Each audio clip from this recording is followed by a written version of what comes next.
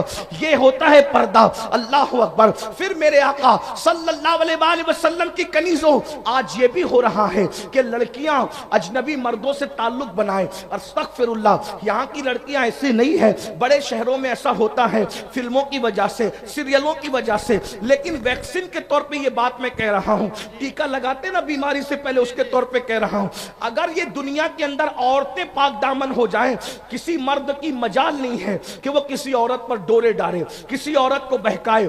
عورتیں پھسل رہی ہے، اسی لیے مرد جو ہے وہ ناجائز تعلقات میں قائم ہو رہے ہیں۔ اور لڑکوں کو بھی کہہ دوں، 16 17 سال کی عمر میں لڑکیوں سے ناجائز دوستی کر کے زنا کے اڈوں پر جانے والوں، زنا کرنے والوں، بدکاری کرنے والوں، سن لو، یہاں تک فرمایا گیا ہر گناہ کی سزا مرنے کے بعد ملتی ہے، ہر گناہ کی سزا مرنے کے بعد ملتی ہے۔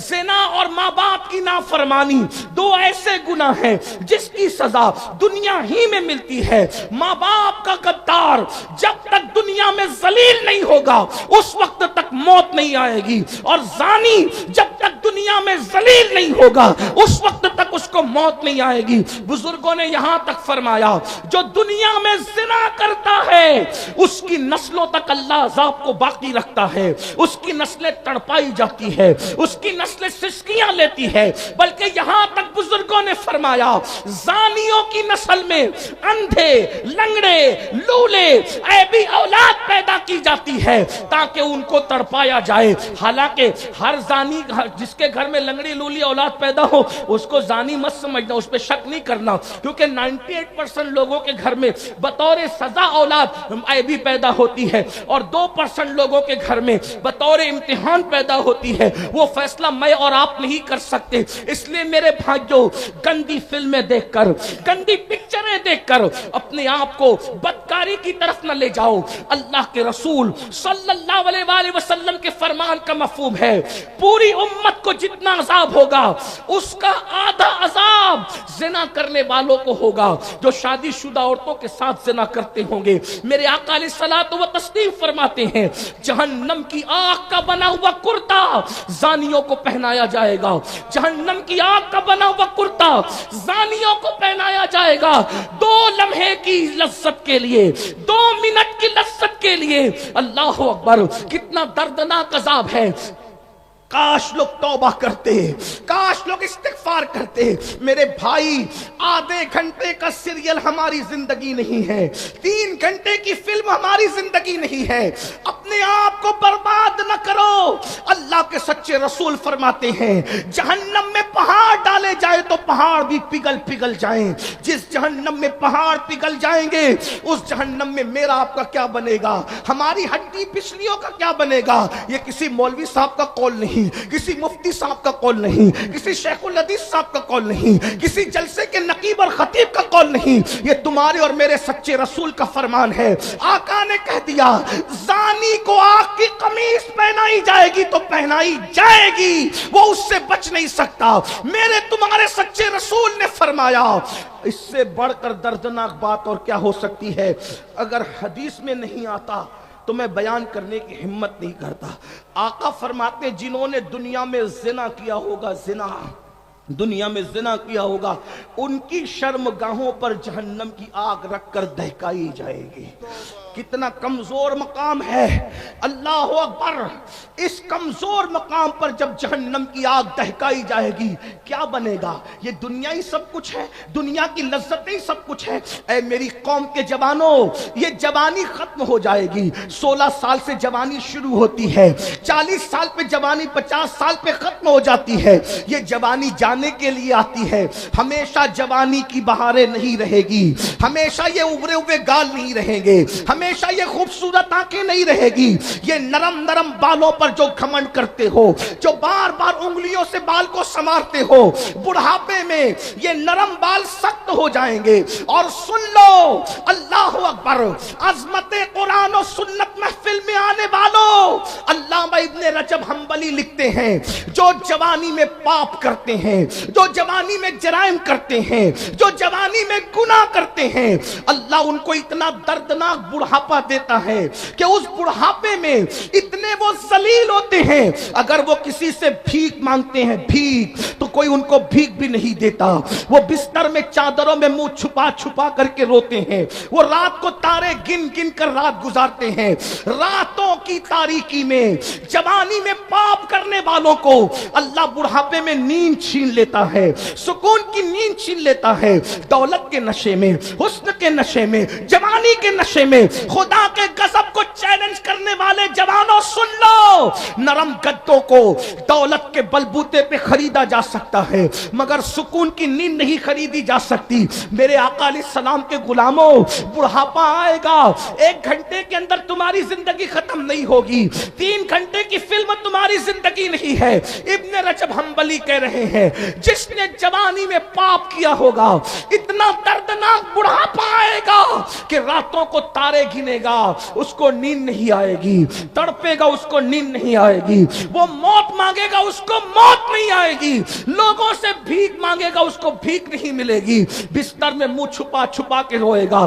بڑھاپے میں تو دوست بھی ساتھ چھوڑ دیتے ہیں. ارے دوست کیا, بیوی بھی منہ نہیں لگاتی بڈھوں کو بڑھاپے میں. کوئی بوڑھا اس کو نہ سمجھے کہ میں اس کو ذلیل کرنے آیا ہوں. یاد رکھنا, جوانی میں پاپ سے بچو, جوانی میں جرائم سے بچو. کوئی دیکھے نہ دیکھے, اللہ دیکھ رہا ہے اور بڑھاپا آنے والا ہے. اور اگر آج سے پہلے کسی نے زنا کیا, گندی فلم دیکھی, گندی پکچر دیکھی, گانوں میں اپنا وقت ضائع کیا, اللہ کو منا لو, اللہ کو راضی کر لو, خدا کو راضی کر لو. اپنی بہنوں سے بھی کہتا ہوں میری بہنوں سچی توبہ کر لو, اپنے آپ کو بدل دو. اس لیے کہ ابن رجب حنبلی کہتے ہیں, بس گفتگو اینڈ کی طرف, ابن رجب حنبلی کہتے ہیں, کیا کہتے ہیں ذرا سنیے. ابن رجب حنبلی کہتے ہیں کہ علامہ ابن طیب طبری نام کے ایک بزرگ تھے, 100 سال کے ہو گئے تھے, 100 سال کے, 100 سال کی عمر میں بھی وہ بالکل فٹ تھے اور جوان تھے, جوان. کسی نے کہا آپ 100 سال میں بھی فٹ اور جوان ہو؟ انہوں نے کہا ہاں. راز کیا ہے؟ کہا راز یہ ہے کہ میں نے اپنی جوانی کو گناہ سے بچایا, اللہ نے مجھے بڑھاپے سے بچا لیا. میری بہنوں کسی کے چکر میں نہ آؤ, زنا سے بچو, بدکاری سے بچو, بے پردگی سے بچو. آپ سے بھی کہتا ہوں آج گندی فلموں کی وجہ سے جوان زنا کی طرف جا رہے. آخری روایت جو میں نے کہا تھا پڑھنے کے لیے, وہ دوسری روایت پڑھوں, توجہ سے سننا, تھوڑی طویل ہے, غور سے سنو. توبہ کرو, نماز چھوڑی توبہ کرو, زنا کیا توبہ کرو, گانے سنے توبہ کرو, بدکاری کی توبہ کرو, عورتوں سے بے پردہ ملاقاتیں کی توبہ کرو, توبہ کرو, بدلو, پلٹو, اللہ کی طرف پلٹو. اللہ پاک کی بارگاہ میں جو توبہ کرے اللہ اس کو معاف کرتا ہے.